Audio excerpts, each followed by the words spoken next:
sudah ada Ustadz Faisal Mukhtar, kemudian ada Ustadz Sulaiman Hasan dan Ustazah Nur Rayyan.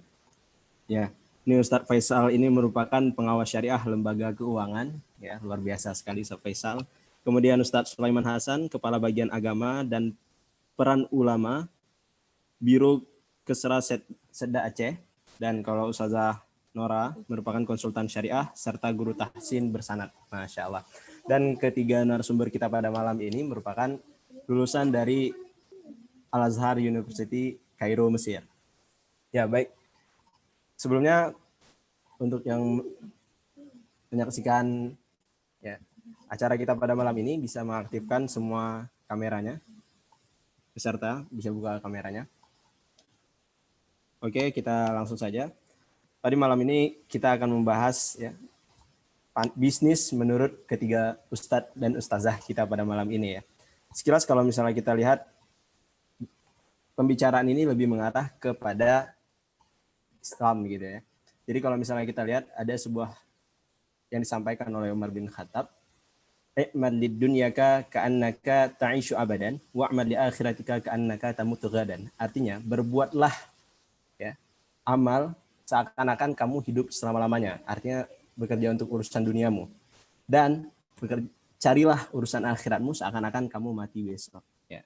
Dari sini kita bisa melihat bahwasanya agama saja telah memerintahkan kepada kita untuk juga berusaha di dunia. Nah, bagaimana caranya? Mari sama-sama kita simak dan dengar dari ketiga narasumber kita. Ya, mungkin kita langsung masuk saja untuk mempersingkat waktu kita, benar. Pertama ini kita ada banyak pertanyaan-pertanyaan yang luar biasa mungkin bakal kita tanyakan ke para ustadz dan ustazah kita. Jadi kita langsung saja untuk pertanyaan pertama. Jadi begini Ustadz, kalau misalnya kita lihat tadi, kan saya sudah menyebutkan ada sedikit dalil yang menjelaskan tentang kita itu harus berusaha di dunia, benar ya Ustadz ya, Ustazah? Nah, kalau kita lihat, ada beberapa pandangan orang yang menyatakan kalau orang kaya itu ya, agak sedikit lain gitu di mata orang. Oh, ini pasti ada sesuatu gitu. Nah, jadi ada satu pertanyaan, Ustaz. Menurut Ustadz dan Ustazah nih ya, kaya itu, apakah kaya itu berdosa gitu? Terima kasih. Mungkin saya menyerahkan kepada Ustadz Faisal dulu pertama. Oke, baik Haikal ya. Terima kasih atas waktunya dan semua juga teman-teman, my brothers and sisters, kemudian juga Bapak Ibu, kemudian siapapun yang berada di acara pada malam ini. Luar biasa sekali kita bisa bertemu ya.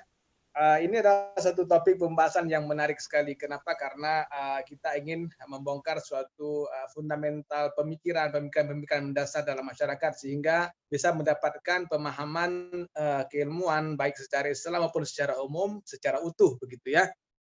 Oke, sekarang kita akan berbicara beberapa konsep dulu. Konsep tentang masalah kekayaan, konsep masalah kepemilikan.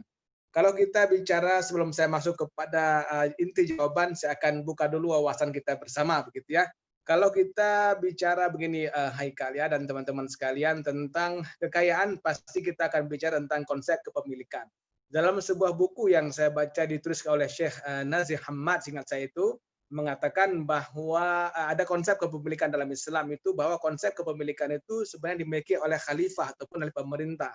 Dan masyarakat itu diberikan hak untuk berusaha. Jadi siapapun ingin berusaha, dia mengajukan izin usahanya, kemudian diberikan tanah, fasilitas oleh pemerintah. Itu konsepnya begitu ya. Nah, artinya apa? Bahwa encouragement ataupun dorongan daripada pemerintah itu sebenarnya dalam konsep Islam itu sangat-sangat luas. Artinya Islam itu menginginkan agar setiap orang itu berusaha memanfaatkan apa yang sudah Allah Subhanahu wa taala ataupun Tuhan Yang Maha Esa sudah ciptakan bagi kita. Misalnya dalam Al-Qur'an disebutkan wal arda farashnaha, ya. Kemudian kami sudah membentangkan bumi ini. Kemudian disebutkan dalam surah misalnya Al-Hijr pada juz 14 ingat saya itu disebutkan wal qaina fiha rawasiya.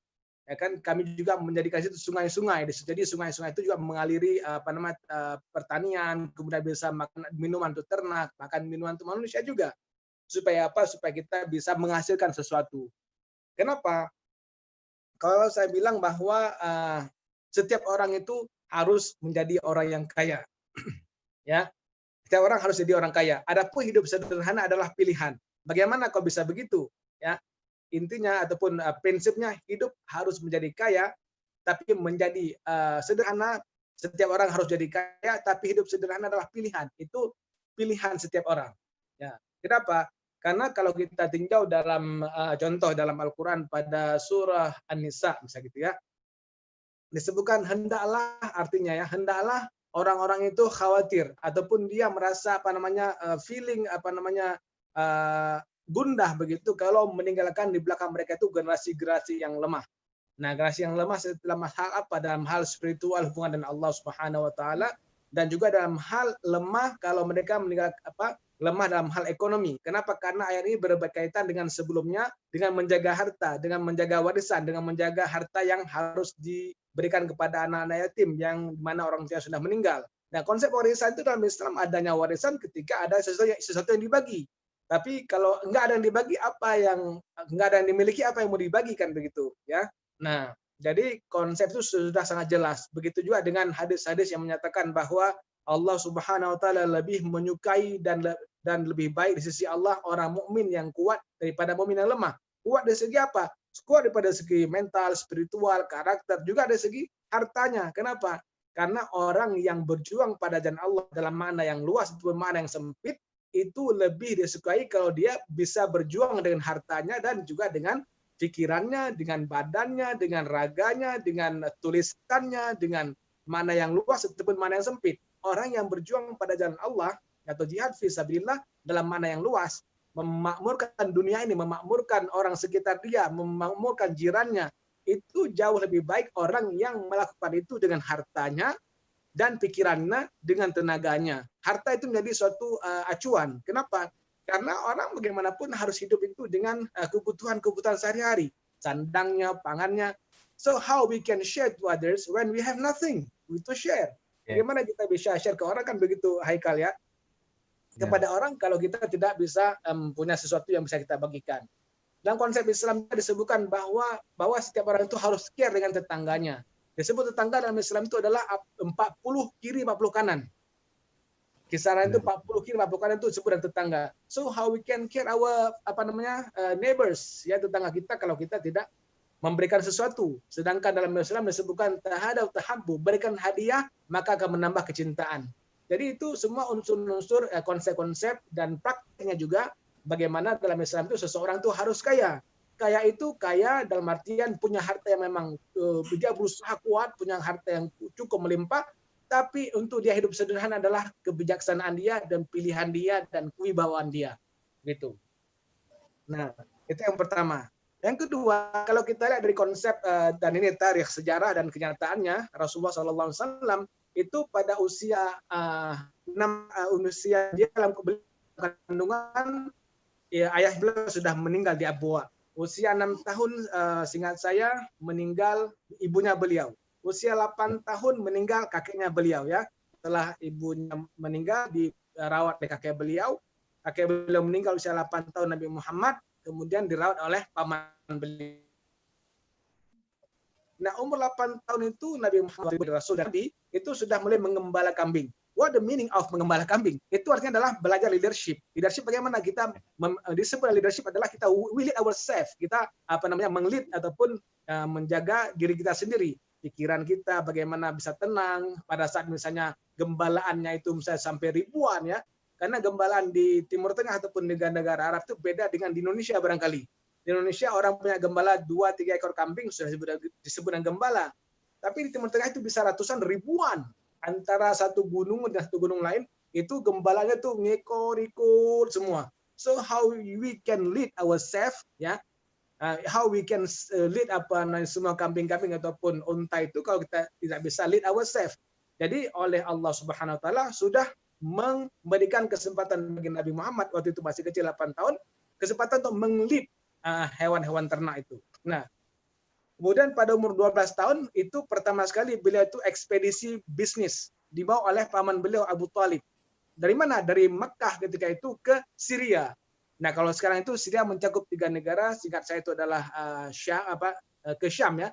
Syam itu 3 negara, ke Syria, ke Jordan dan Lebanon. Itu 3 negara. Jadi kawasannya adalah kawasan bisnis internasional ketika itu karena Syam ketika itu sangat metropolitan. Mungkin sekarang seperti Amerika, seperti China, seperti Jepang, itu adalah kota-kota bisnis utama di dunia. Dan Nabi waktu itu umur 12 tahun sudah beliau melakukan ekspedisi internasional, usia 12 tahun loh.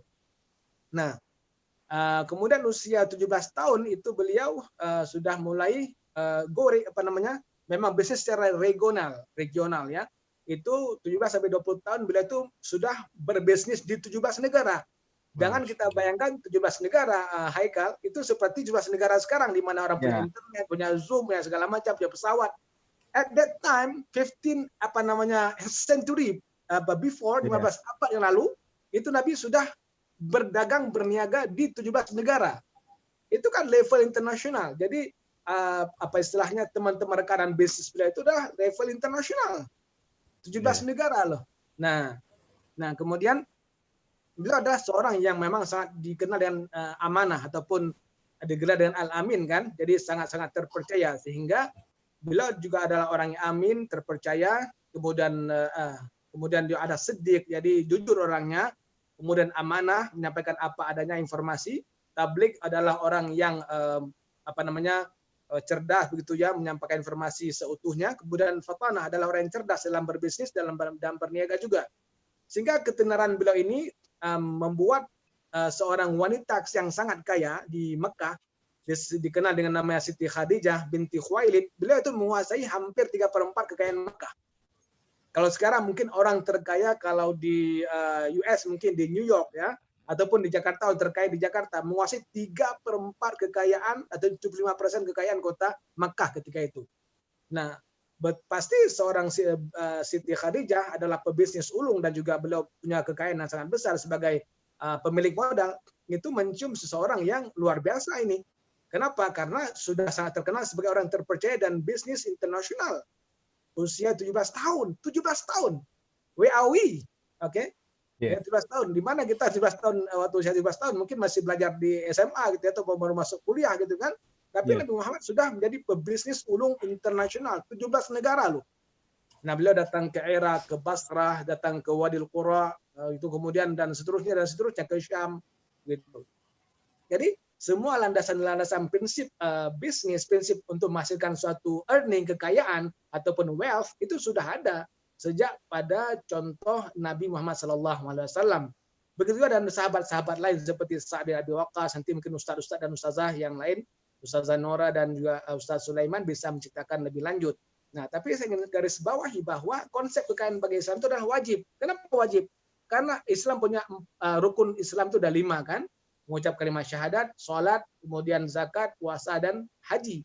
Selain syahadat, itu mulai sholat, kita harus punya pakaian yang bersih, pakaian yang bagus, pakaian yang rapi, pakaian yang terbaik, kita menghadap depan Allah. If we don't have good enough money, gimana kita mau beli? Terus kita mau puasa, bagaimana kita sahur, bagaimana kita berbuka? Kita mau zakat, bagaimana kita zakat? Itu perintah wajib. Artinya encouragement itu harus punya harta yang sebanyak-banyak kita bisa berikan. Belum lagi infak, sedekah, wakaf, segala macam. Itu adalah memang perintah. Kemudian haji. Oke, memang ayatnya mengatakan haji itu wajib bagi siapa yang mampu. Mampu itu ada mampu dan aman ya. Keamanannya ada, kemampuannya ada. Begitu kan Haikal kan? Nah, how we can go there kalau kita don't have enough money gitu ya. Sekarang di Indonesia kalau kita waiting list misalnya itu 20 years, 25 years, 28 years. Nah, kita sekarang mendesak nih mau bawa orang tua ke sana. Kalau kita nggak punya uang, satu orang 250 juta sampai 300 juta dengan 4 anggota keluarga, misalnya suami, istri, anak 2 dan orang tua 2 orang, 6 orang. Kalau kita nggak punya 2 miliar, how we can get there? Gimana kita mau ke umrah kan atau haji? Nah, jadi memiliki kekayaan dengan sebaik-baiknya dan cara yang benar dan cara yang luar biasa, wisdom dengan cara yang sudah ditunjukkan oleh Nabi, ditunjukkan oleh para sahabat, itu adalah suatu kewajiban. Oh, soal Anda ataupun saya mau memilih hidup sederhana itu pilihan dan itu yang baik. Contoh nih saya berikan. Nabi Muhammad sebelum menikah itu saya sambung tadi kan akhirnya Nabi Muhammad itu sebelum jadi Nabi sudah bergabung dengan Siti Khadijah kan? Ya, itu beliau menjadi partner. Jadi Siti Khadijah sebagai pemodalnya, Nabi Muhammad sebagai pelaku usahanya, disebut dengan mubarik dan sahibul mal gitu ya. Nah, itu beliau dapatkan upahnya ataupun dapatkan bagi hasilnya itu setiap bulan 4 ekor unta. Kalau 4 ekor unta merah itu kita katakanlah 1 ekor unta merah sekitar 100 juta. Berarti 4 ekor sebulan bagi 400 hasilnya juta. beliau dapat 400 juta satu orang. Masya Hasil Allah. satu bulan. Kalau kita compare dengan salary kita itu gaji siapa 400 juta sebulan di Indonesia? I don't know, I don't think ya itu ada gitu ya. Nah, itu belum Iya. bonus-bonus lagi yang lain. Nah, itu sampai kemudian Nabi Muhammad menikah dengan Siti Khadijah itu maharnya cukup banyak, cukup banyak. Dan tapi Nabi Muhammad SAW ketika sudah diangkat jadi Rasul usia 40 tahun, bukan berarti beliau itu miskin, bukan. Beliau memilih hidup sederhana. Kenapa? Buktinya apa? Memang disebutkan dalam sebuah hadis bahwa Nabi itu rumahnya sangat kecil. Jadi saking kecilnya itu seperti apa? Kalau beliau sholat malam, kemudian Siti Aisyah tidur di samping beliau sholat, itu waktu Siti Aisyah mau luruskan kakinya itu kena di kaki Rasulullah, kena kaki Nabi. Sebegitu sederhana dan kecilnya rumah beliau. Tapi kalau beliau mau kurban, itu kurbannya 100 ekor sapi, 100 ekor unta, seingat saya itu. 100 ekor unta. Kalau satu ekor unta itu harganya katakanlah 100 juta, harga unta yang terbaik, 1 ekor berapa? 10 miliar. Miliar. 10 miliar. Beliau orang kaya, tapi memilih hidup sederhana. Nah, itu konsep yang benarnya seperti itu. Wallahu ta'ala alam bisawab. Gitu ya.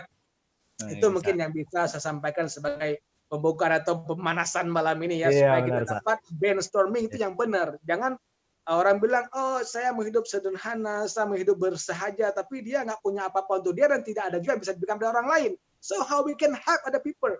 Other people. Yes. Bagaimana kita bisa amalkan ayat mengatakan orang-orang yang yang merugi adalah orang-orang yang tidak memberikan makanan anak yatim, tidak memberikan makan fakir miskin, tidak bisa memberikan orang-orang yang dia sayangi, yang tidak kasihi orang tuanya. Disebutkan dalam surah Al-Baqarah, yas'alunaka madza yunfiqun. Allah para sahabat menanyakan kepada Nabi, kepada siapa kita harus berinfak, memberikan harta kita? Allah memberikan jawaban kepada Nabi, qul ma anfaqtum min khairin falil walidaini wal aqrabin wal yatama wal masakin wabnis sabil.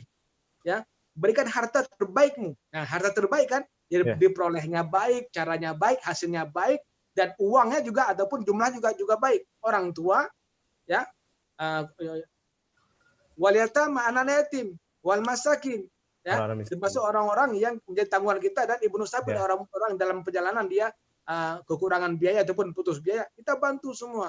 Makanya ada konsep baitul mal, ada konsep zakat, ada konsep wakaf, ada konsep infak, ada konsep sedekah, ada konsep tabarruk, begitu kan? Jadi we have a lot of konsep yang kita harus fulfill, kita harus penuhi konsep itu. Caranya seperti apa? Dengan bergiat usaha, dengan memacu kerja keras, kerja pintar, sehingga kita bisa menghasilkan kekayaan cukup banyak supaya kita bisa berderma pada jalan-jalan kebaikan. Itu mungkin yang bisa saya sampaikan. Baik, terima kasih Ustaz. Tadi sebenarnya ada yang mau saya tanya, tapi di ujung sudah terjawab, sangat luar biasa. Tuh kan orang pasti tanya nih, sebenarnya Rasulullah itu kaya atau enggak? Nah, coba bayangin aja ya Ustaz ya, bisa 100 ekor unta setiap tahunnya gitu Ustaz ya. Kalau kita bayangin, nah berarti kalau kita bilang kayanya Rasulullah ini memang tidak ditunjukkan, tidak perlu menunjukkan kekayaan, sehingga apa? Sifat menunjukkan itulah yang nanti akan memunculkan konsep dari dalam diri kita adanya sombong. Benar gitu Ustaz ya? Ya, betul. Nah, jadi kalau kita lihat memang Rasulullah ini, bahkan Ustaz ada satu kisah seingat Haikal Ustaz. Rasulullah pernah mengkurbankan 1000 ekor unta gitu Ustaz. Masya Allah. Itu kalau 1 ekor unta dibilang unta merah misal 100 juta atau kita bilang 50 Masya juta, Allah. berarti kan berapa? 50 miliar. Iya benar. Miliar. Ya. Karena jadi saya juga menggarisbawahi Haikal bahwa hidup kaya dalam Islam itu adalah wajib, bukan dosa. Wajib. Benar, wajib, benar Ustaz. Oke. Yang mirisnya saya pernah datang karena kita suka berteman ya, kita datang ke sebuah negara waktu itu. Saya jumpa dengan seorang ustadz, kita sarapan pagi, anaknya ikut di sebuah negara di Asia ya, saya sebut di Asia lah. Kemudian anaknya juga ikut sarapan pagi, sambil mau nunggu sarapan pagi yang datang di sebuah restoran begitu, anaknya baca buku. Nah, di buku itu tertulis bahwa menjadi kaya itu adalah perbuatan yang tidak baik karena hartanya nanti dihisap pada hari kiamat. Si ustaz itu kaget baca buku sekolah anak tadi. Lah, kok begini? Harta dalam Islam itu wajib dicari dari sebanyak-banyaknya dan sebaik-baiknya dan cara-cara terbaik. Dan cara terbaik dan ditempatkan pada tempat-tempat yang baik. Benar. Ya kan? Ya benar. Karena begitu, karena orang itu harus kaya. Tapi kaya dari mana? Kaya di hati. Dalam arti kaya di hati apa? Dia punya harta kayanya banyak, tapi dia bersahaja hidupnya, yang dia miliki itu diserahkan pada jalan-jalan kebaikan ataupun pada jalan Allah. Untuk kemanusiaan, bangun jembatan, bangun masjid, bangun tempat belajar, bangun tempat pengungsian, bangun tempat homestay dengan harga yang mungkin terjangkau gitu ya, yang bisa membantu orang atau membantu untuk biaya modal kerja UKM segala macam. Nah, itu yang sangat miris kalau ada dalam masyarakat berpikir demikian. Saya kira itu adalah pendapat yang kurang tepat ya. Menurut pendapat saya itu kurang tepat. Yang tepatnya kita ikut seperti contoh uswah Nabi Muhammad SAW, uswah contoh teladan daripada para sahabat. Mereka mencari harta sebanyak-banyaknya, tapi untuk apa dulu? Untuk apa dulu, gitu ya? Itu yang bisa saya tambahkan, Haikal. Terima kasih pada Ustaz Faisal. Bagaimana kalau Ustaz Sulaiman mungkin ada yang tambahkan dan Ustaz Nora? Tapi kalau memang Haikal lihat tadi pertanyaan pertanyaan tadi di awal cukup bagus, jawaban dari Ustaz Faisal tadi sudah terjawab ya sampai ke intinya. Ya gini lagi. Kemudian ada beberapa pertanyaan juga nih Ustaz Ustazah ya. Gini, di dalam surah An-Nisa, ini tadi karena kita cerita soal Rasulullah bersama Khadijah yang memiliki 3/4 harta kekayaan orang terkaya di Mekah gitu Ustaz ya. Jadi ada surah dalam Al-Quran menjelaskan seperti ini. Ar-rijalu qawwamuna 'alan nisa. Laki-laki lebih kuat atau lebih tangguh daripada perempuan, sehingga banyak yang mengkonsepkan kalau perempuan itu tidak cocok untuk berbisnis. Nah, tidak cocok untuk melakukan kegiatan kerja di lainnya. Bahkan kalau kita lihat di daerah Timur Tengah, kalau misalnya kita lihat ya, itu mereka sangat wanita itu sangat dijaga. Kayak informasinya aja wanita baru bisa berkendara beberapa tahun belakangan ini gitu Ustaz. Nah, Haikal ingin coba minta tanya dan tanggapannya dari Ustazah Nora ya. Bagaimana menurut Ustazah Nora gitu ya, seorang wanita melakukan ya kalau kita bilang perdagangan atau bisnis lah. Menurut Ustazah Nora bagaimana? Atau bekerja dalam sehari-harinya? Oke, terima kasih Haikal ya atas waktunya, luar biasa perbincangan malam ini sangat luar biasa. Jadi memang kalau berbicara wanita berbisnis ya, itu sebenarnya apa bedanya dengan, saya balik bertanya gitu, apa bedanya dengan wanita bekerja gitu kan? Benar, artinya apa? Dalam Islam ini sebenarnya tidak ada larangan bagi wanita untuk berbisnis ataupun bekerja selama wanita tersebut menjaga batasan-batasan yang sudah ditetapkan ataupun standar ataupun apa istilahnya prinsip-prinsip dasar lah dari agama, apa yang boleh, apa yang tidak boleh ketika wanita itu berada di luar rumah ataupun ketika dia bermuamalah, berinteraksi dengan lebihnya kepada lawan jenis mungkin ya, karena memang Islam itu mengatur hal-hal itu juga gitu. Jadi otomatis kalau saya melihat tidak ada salahnya bagi seorang perempuan juga untuk berbisnis, apalagi kan luar biasa memang kalau kita melihat kepada sirah perjalanan para sahabiat, sahabat-sahabat perempuan gitu. Nah, misalkan perempuan itu misalnya nggak boleh keluar rumah ataupun bekerja gitu ataupun berbisnis kita bilang lah ya.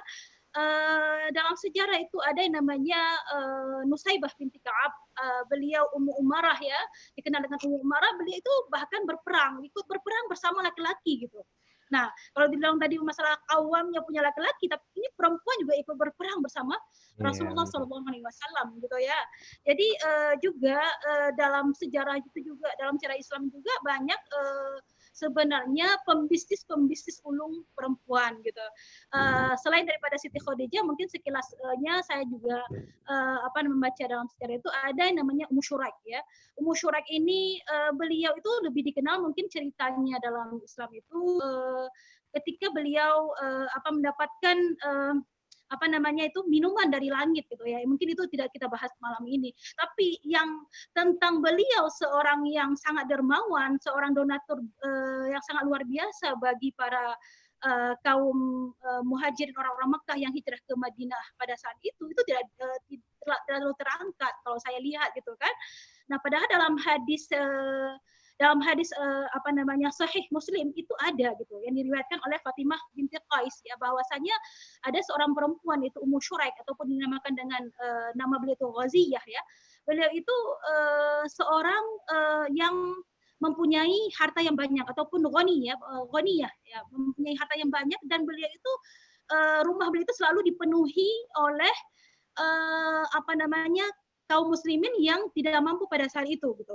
Artinya beliau mensupport bagi orang yang tidak punya rumah, rumah beliau lah yang akan ditempati oleh kaum muslimin dan terkhususnya muslimat, artinya orang-orang yang muslim yang perempuan pada saat itu ya.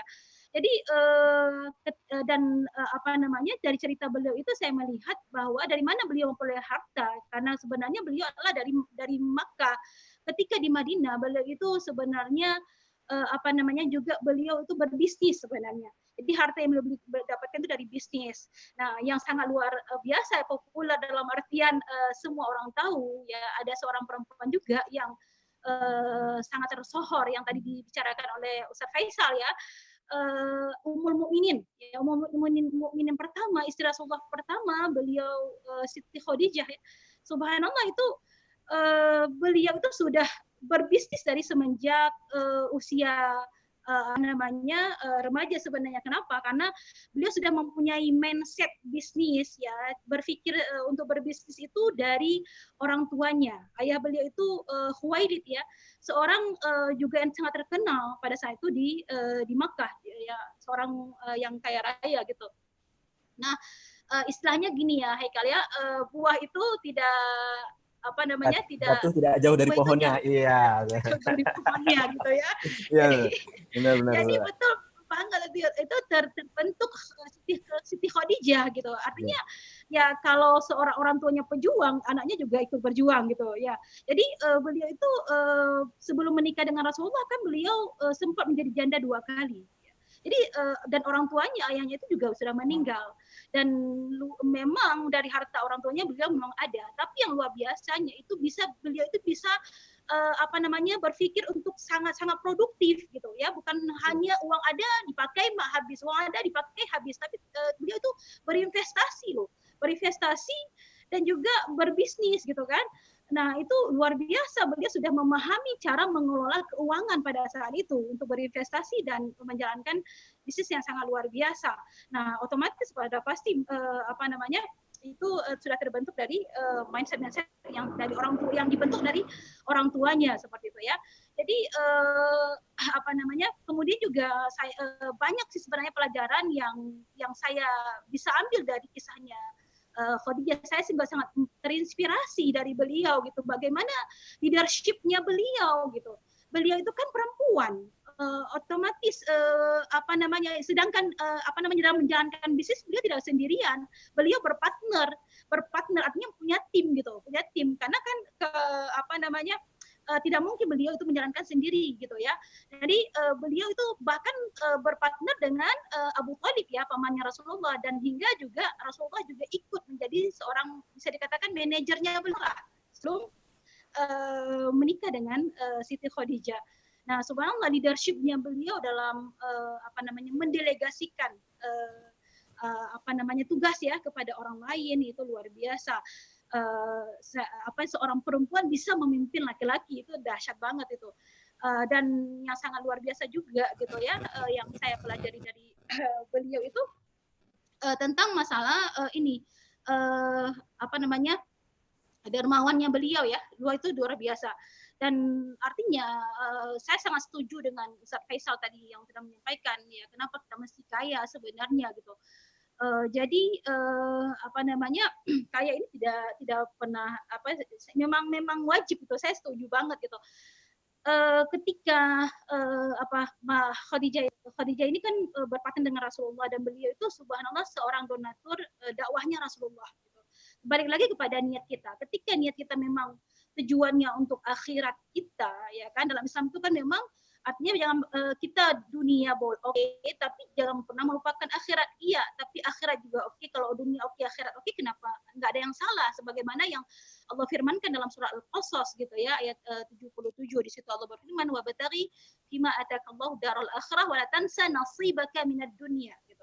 Artinya carilah pahala akhirat dengan apa yang sudah Allah anugerahkan, berikan kepada kita, artinya wasilah, sarana, ataupun apapun yang sudah Allah berikan kepada kita, pikiran kita gitu, apa tenaga kita, fisik kita untuk mencari apa namanya, ke akhirat yang tujuannya.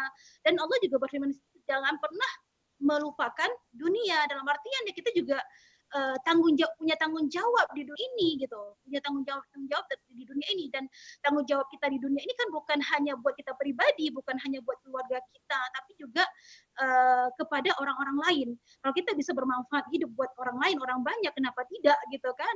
Nah, artinya beliau seorang donatur yang sangat luar biasa pada dakwahnya Rasulullah gitu. Nah, itu sebenarnya, dan subhanallah yang tujuannya balik lagi kepada niat kita masing-masing. Nah, lagi-lagi juga dari bisnisnya, dari berbisnis ya, pasti kita kalau saya melihat semua pebisnis itu kan tidak sama seperti orang yang bekerja. Kalau orang bekerja kan udah pasti ada jaminan gitu ya, artinya sudah ada gajinya lah gitu ya, gaji setiap bulannya. Tapi kalau berbisnis ini otomatis kan kita memang mesti berusaha dan berikhtiar sekuat tenaga. Nah, banyak nilai yang bisa kita dapatkan dari berbisnis sebenarnya. Nah, dari umum mukminin saja saya melihat bagaimana beliau punya mindset secara mental juga kan, secara mentalnya, karena kan namanya bisnis tuh pasti ada risiko, dalam artian walaupun kecil dan besarnya itu berbeda-beda.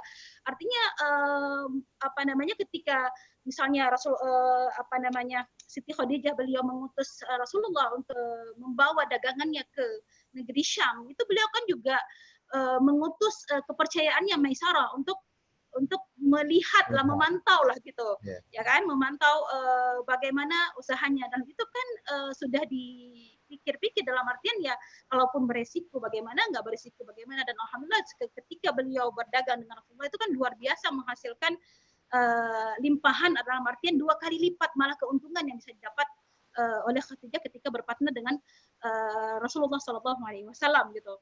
Nah, hal-hal yang seperti ini yang luar biasa gitu, yang sangat saya sukai. Saya pribadi sangat senang dengan berbisnis gitu kan, karena kita kan berbisnis itu juga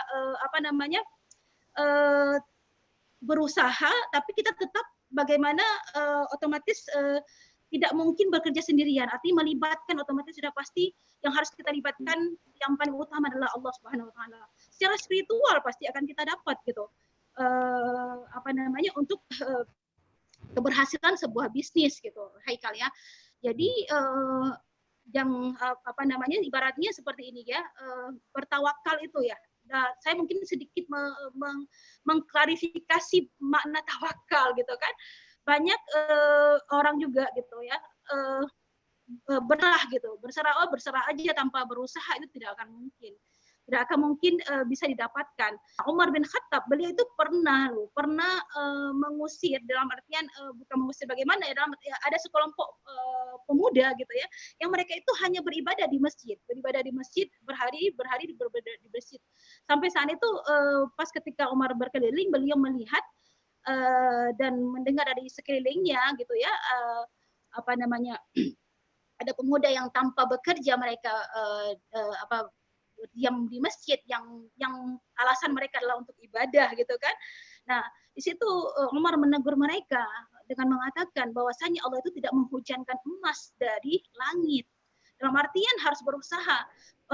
Pada awalnya mereka ditanyakan kenapa di situ, mereka mengatakan kami berserah kepada Allah gitu ya, berserah kepada Allah.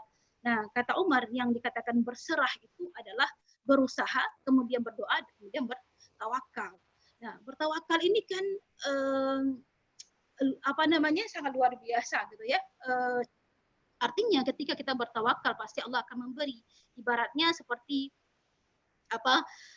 burung ya, dalam hadis yang fima ma'nahu, yang maksudnya gini, dari hadis Umar bin Khattab ya, beliau Rasulullah SAW bersabda, jika kalian bertawakal dengan sebenar-benar tawakal kepada Allah ya, kepada Allah, itu Allah pasti akan memberikan rezeki kepada kalian seperti Allah memberikan rezeki kepada burung. Nah, bagaimana burung gitu mencari rezeki? Burung itu mencari rezeki adalah dia keluar di pagi hari ya dalam keadaan lapar, dan kembali ke sarangnya di sore hari dalam keadaan kenyang. Otomatis yang bisa kita ambil pelajaran di sini apa? Dia berusaha, dia keluar dari rumahnya, dia bekerja, sehingga hasil sehingga setiap harinya dia mendapatkan apa yang dia inginkan gitu. Pasti Allah akan berikan gitu. Nah, bergantung ini loh, apa namanya? Ini ya apa yang masalah tawakal ini yang memang bagi saya pribadi itu subhanallah gitu ya. Sangat-sangat suka di situ karena akan meningkatkan secara spiritual gitu.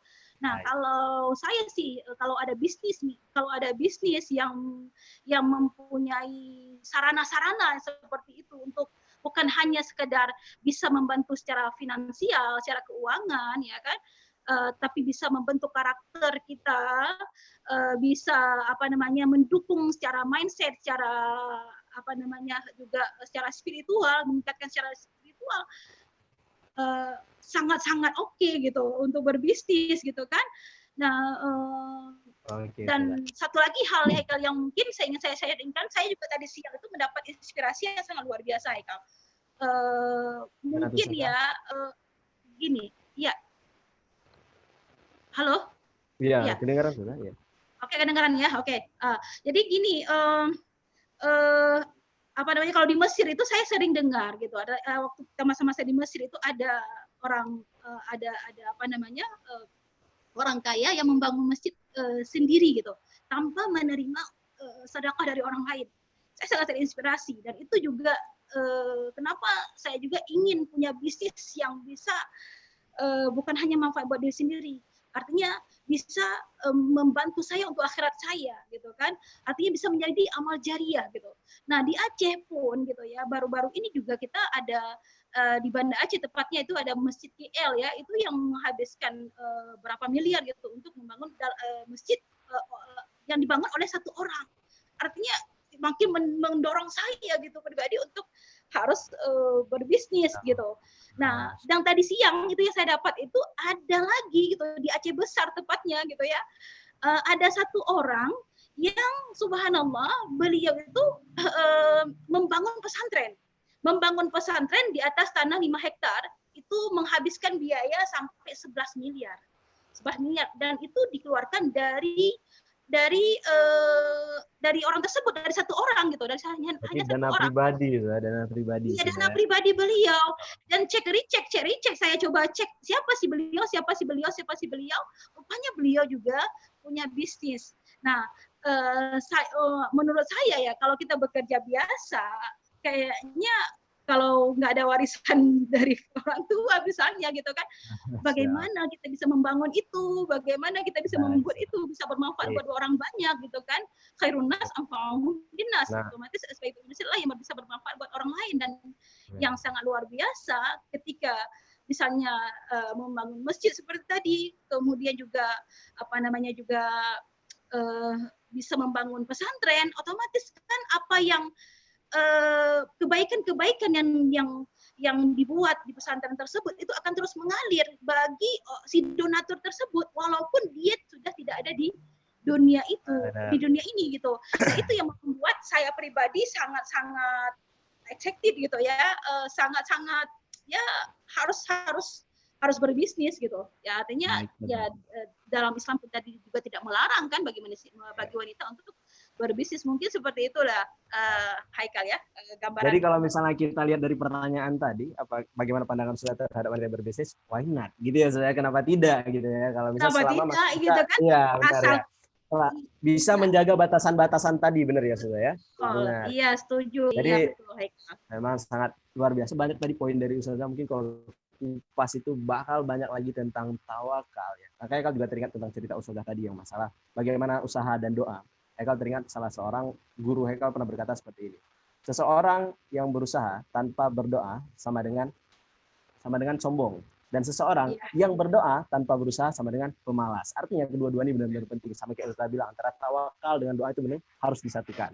Dan gini Ustaz, ada sedikit sebenarnya pertanyaan yang nggak usah terlalu panjang, kira-kira kita sambung aja. Gimana menurut Ustazah nih?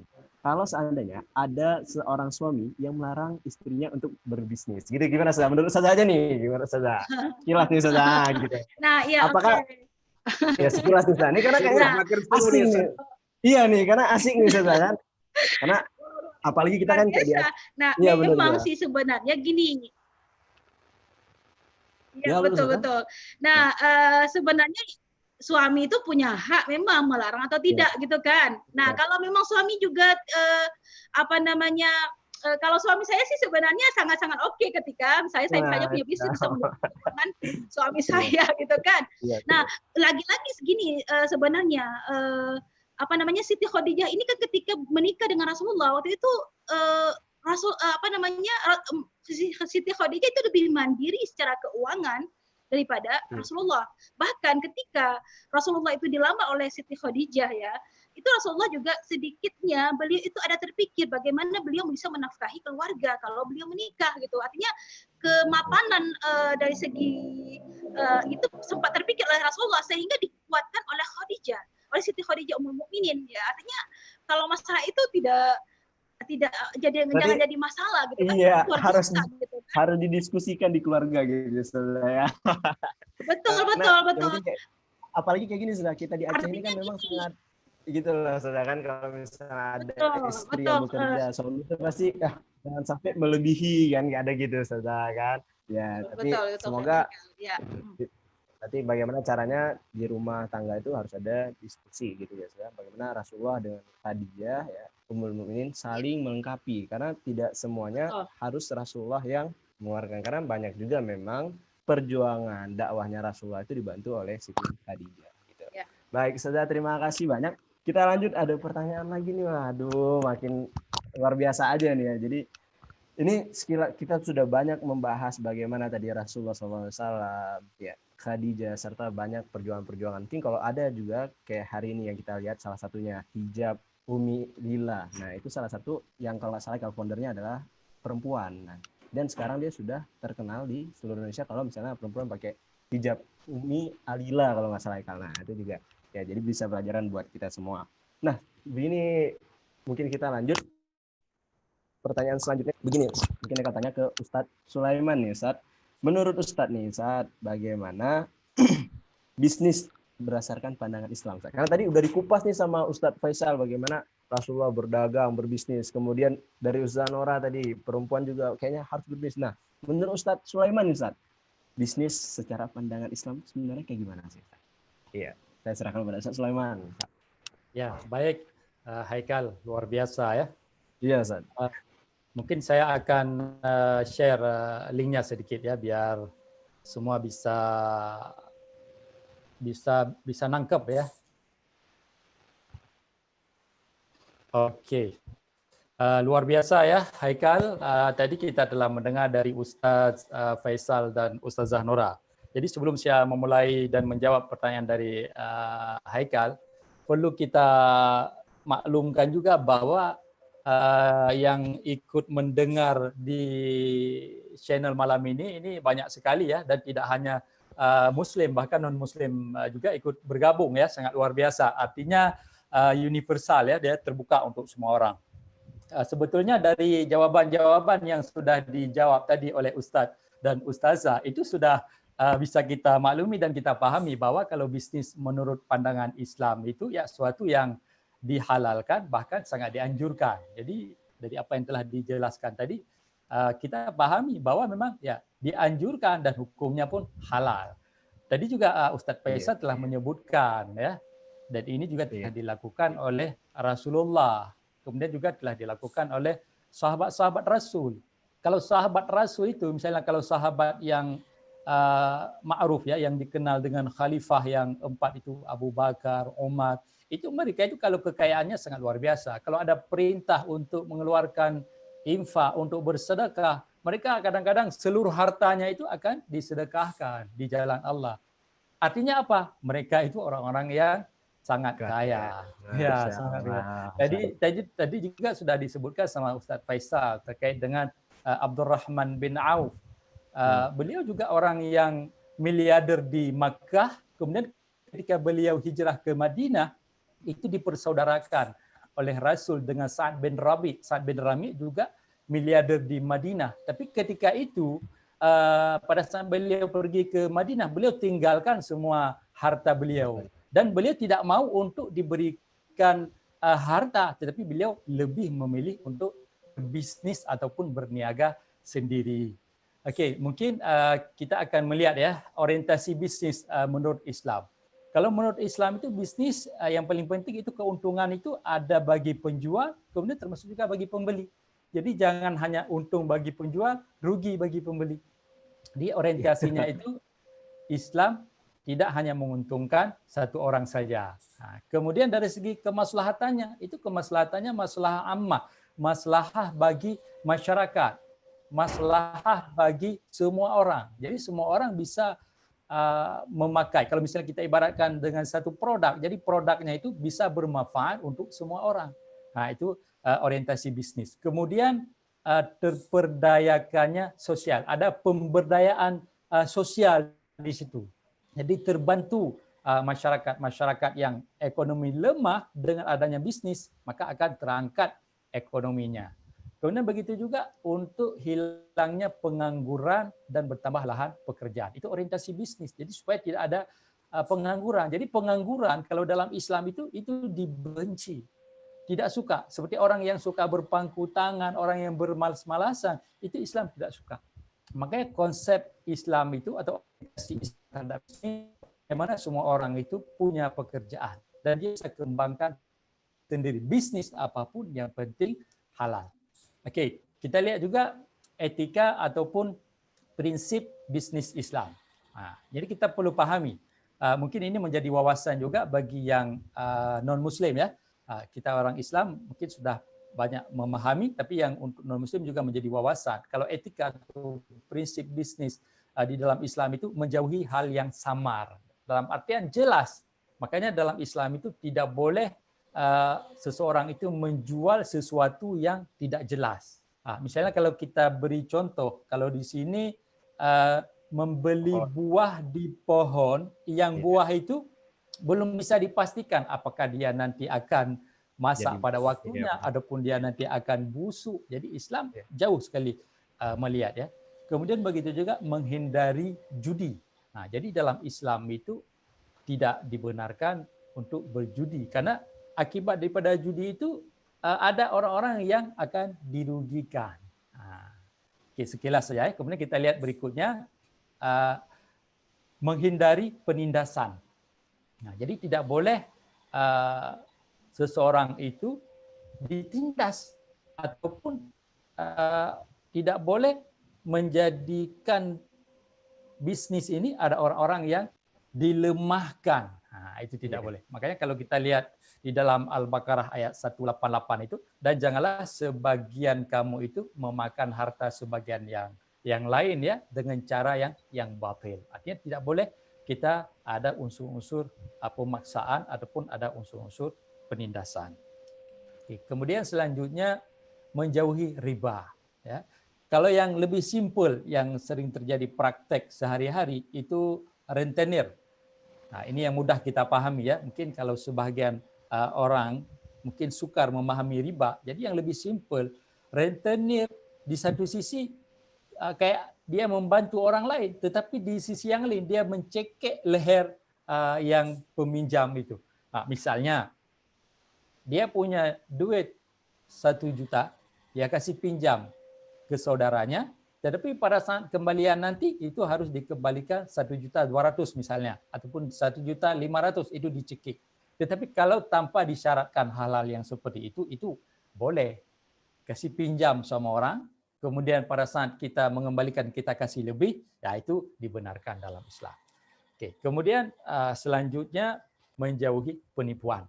Nah, jadi dalam Islam itu tidak boleh adanya penipuan yang disebut dengan ghurur. Nah, jadi menurut Islam tidak boleh ada penipuan. Jadi harus jelas. Nah, produknya harus jelas, barangnya harus jelas, manfaat dari barang tersebut harus jelas. Nah, jadi tidak ada ya unsur-unsur penipuan. Dan ini ada juga ayat Al-Quran yang menyebutkan, hai orang-orang yang beriman, janganlah kamu saling memakan harta sesamamu itu dengan jalan yang batil. Nah, itu penipuan, berarti dengan cara yang batil. Mungkin saya tidak bahas lebih detail. Saya lihat sekilas saja Haikal ya. Kemudian yang berikutnya, prinsip yang berikutnya itu halal ataupun barangnya itu bagus. dan menjauhi barang atau produk yang haram. Dan ini banyak yang dipertanyakan oleh seseorang. Bagaimana produk tersebut? Apakah halal? Apakah bagus? Ya tentunya kalau barang itu bagus, barangnya itu halal, berarti ya silakan. Nah, kemudian menjauhi barang atau produk yang haram. Termasuk di dalamnya juga kayak narkoba itu. Nah, misalnya ada satu bisnis perdagangan narkoba. Nah, pastinya itu tidak dianjurkan di dalam Islam. Kenapa? Karena memberi mudarat bagi orang lain. Kemudian begitu juga judi, itu tidak dibenarkan dalam Islam karena memberi mudarat bagi orang lain. Kemudian kita lihat yang berikutnya, menghindari monopoli bisnis. Nah, jadi dalam Islam juga tidak dibenarkan. Misalnya seseorang dia memonopoli sendiri barangnya, dia simpan barangnya, dia tidak keluarkan barangnya, itu tidak dibenarkan di dalam Islam. Bahkan dalam hadis disebutkan manihtakara fahuwa khati'un. Orang-orang yang memonopoli suatu barang, dia dianggap orang-orang yang bersalah ataupun hukumnya haram. Kemudian yang berikutnya ataupun yang terakhir, kejujuran. Nah, integritas di dalam bisnis itu sangat digalakkan di dalam Islam. Bahkan dalam hadis disebutkan at-tajir as-sadiq ataupun at-tajir as-suduq ma'i fil jannah. Bahkan garansi orang-orang yang bisnis dengan mengedepankan kejujuran, mengedepankan integritas, itu garansinya itu surga. Nah, itu hadis Rasulullah SAW. Makanya kalau ada orang yang tidak mengedepankan integritas ataupun tidak punya sifat kejujuran, maka kalau dalam Islam itu dia akan rugi. Walaupun di satu sisi dia punya uang yang banyak, tetapi dalam pandangan Islam dia tetap rugi. Kenapa? Karena nilai yang cukup besar ataupun tujuan akhir supaya kita ini bisa masuk ke dalam surga. Tetapi ketika tidak dapat jaminan ataupun Rasul mengharamkan dari jaminan surga, artinya sia-sia. Dan sebaik-baik bisnis adalah bagaimana bisnis itu yang mementingkan nilai-nilai kehidupan. Nah, makanya ada bisnis kadang-kadang tidak melihat apakah ini akan merusak kehidupan seseorang ataupun tidak. Maka kalau dalam Islam ini dilihat kepada tujuan daripada bisnis itu. Kalau tujuan bisnisnya bagus dan punya makna dan bisa mengangkat nilai-nilai kehidupan seseorang, itu punya nilai tersendiri, punya punya nilai jual yang tinggi ya di sisi Allah, dan nanti akan diberikan balasan berupa surga. Begitu bro ataupun saudara kita ya, saudara Haikal ya. Nah, itu sekilas. Karena tadi sudah banyak dijelaskan oleh Ustadz, makanya saya tidak perpanjang lagi penjelasan. Takut nanti akan mengulang yang sama seperti yang telah dijelaskan. Nah. Baik Ustadz, terima kasih banyak. Berarti kita dapat 8 poin penting. Nah, memang pada dasarnya kalau kita lihat ke 8 poin ini mengarah pada satu hal, apa? Sama-sama senang. Nah, gitu. Jadi artinya pelaku bisnis serta penerima bisnis juga merasakan hal yang baik. Benar seperti itu kan Ustadz? Ya, antaradin kalau dalam bahasa agama disebutkan sama-sama suka. Iya, innamal bai'u antaradin, suka sama-sama. Nah, ya itu dia Ustaz. Artinya apapun tindakan yang kita lakukan termasuklah bisnis dalamnya, kalau kita banyak memberikan manfaat kepada orang yang kita berikan bisnisnya juga, ya itu sangat baik. Begitu kan Ustaz? Artinya ke 8 poin tadi, ya benar gitu Ustaz? Ya, betul sekali. Baik.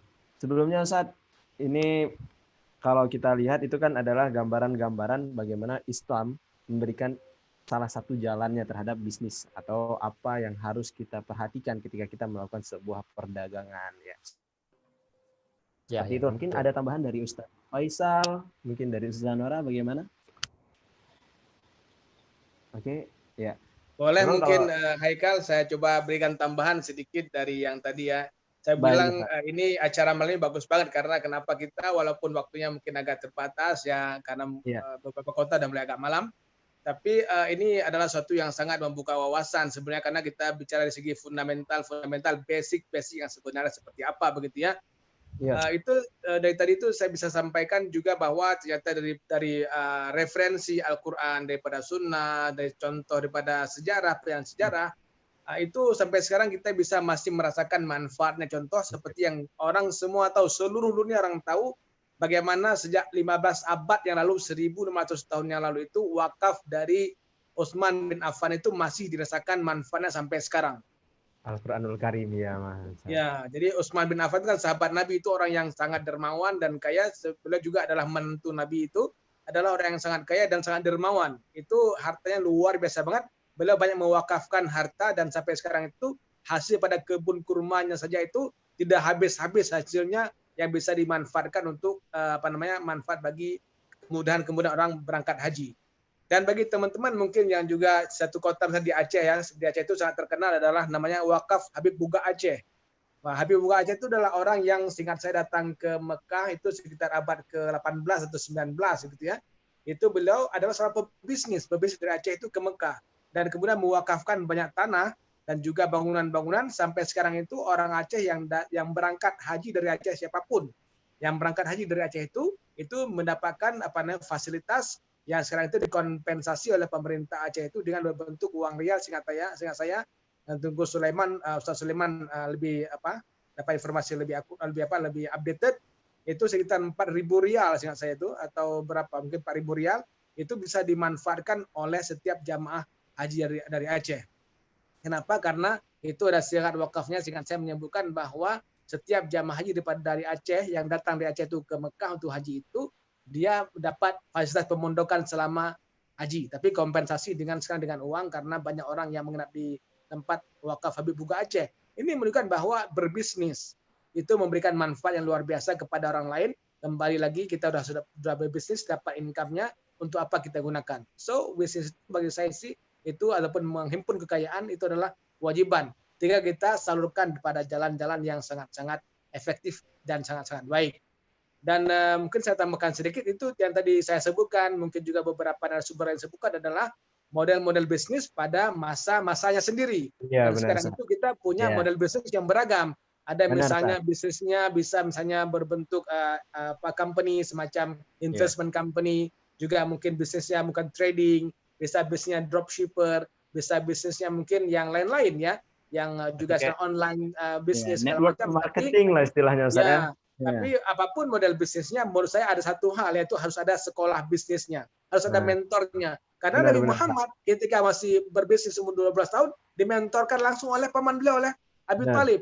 Dan sebelumnya Abi Thalib pun dimentorkan oleh ayah beliau dan juga oleh saudara-saudara beliau. Dan Siti Khadijah pun dimentorkan oleh ayahnya beliau, Khuwailid. Ya, jadi harus ada pendidikannya, mentoring programnya ataupun mentornya atau pembimbingnya. Saya juga baca pebisnis besar di Indonesia, semuanya juga punya mentor bisnisnya. Kenapa? Karena mentor itu sudah melalui satu jalan yang sudah berhasil, dia tahu onak durinya, jurangnya, selok beloknya atau seluk beluknya. Orang Malaysia orang cakap selok belok lah. Dalam seluk beluk. Orang tahu di mana yang boleh, mana enggak. Itu penting banget. Kenapa? Karena efisiensi waktu kita dan seterusnya. Itu mungkin agak lama saya berikan tambahan. Terima kasih. Ya, terima kasih Ustaz. Jadi mungkin tadi juga sebenarnya memang ada sebuah pertanyaan tentang network marketing, tapi tadi sudah terbahas juga oleh penjelasan dari Ustaz Faisal.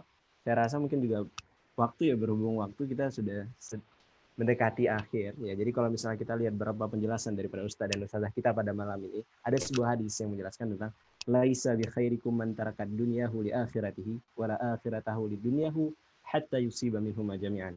Fa inna dunya balaghun ilal akhirah wa la takunu kalanas. Artinya gini, bukanlah orang yang di antara kamu orang yang meninggalkan urusan duniamu untuk mengejar urusan akhiratmu. Bukan pula orang yang terbaik di antara kamu orang yang meninggalkan urusan akhiratmu untuk urusan duniamu. Ingat, fa inna dunya balaghun ilal akhirah. Sungguhnya apa yang kamu tanam di dunia, apa yang kamu buat di dunia itu akan membawa kamu sampai ke akhirat. Artinya tadi, kalau kita lihat ketika kita berbisnis dengan cara yang baik, maka kita dapatkan hal yang baik pula, maka nanti akan terbentuk di akhirat juga. Dan wala takunu kala annas, jangan sesekali membebani orang lain. Maka tadi bisnis-bisnis yang kita lakukan, kegiatan-kegiatan atau usaha apapun yang kita buat tidak sesekali merugikan orang lain. Beri manfaat buat kita, beri manfaat buat orang lain. Seperti kata Zanora tadi, khairun nas anfa'uhum linnas. Ya mungkin kalau misalnya ada yang mau bertanya, berhubung waktu juga sudah habis waktunya. Ya 1 menit lagi saya. Jadi Ustaz, mungkin kalau ada yang menambahkan nanti kalau misalnya ada para yang nonton nih yang mau bertanya bisa langsung bertanya ke yang memberikan dan share link kepada peserta yang hadir pada malam ini semua. Mungkin itu pelajaran buat kita sangat banyak, mulai dari bagaimana rule bisnisnya kita, dari bagaimana pandangan Ustadz dan Ustadzah kita pada malam ini. Semoga bisa bermanfaat buat saya pribadi selaku host dan pada narasumber yang sangat luar biasa, Ustadz Sulaiman, Ustadz Faisal, dan Ustadzah Nora. Semoga bisa bermanfaat buat peserta yang hadir pada malam ini semua. Mungkin itu saja. Kita cukupkan. Saya mohon maaf kalau ada kurang-kurang dan salah dari saya. Begitu pula dari terima kasih pada Ustadz Sulaiman, Ustadz Faisal, dan Ustadzah Nora. Mungkin itu Terima saja. kasih, sama-sama terima kasih. Ya, Terima kasih juga baik. kepada Haikal ya, luar biasa. Baik. Semua partisipan ya.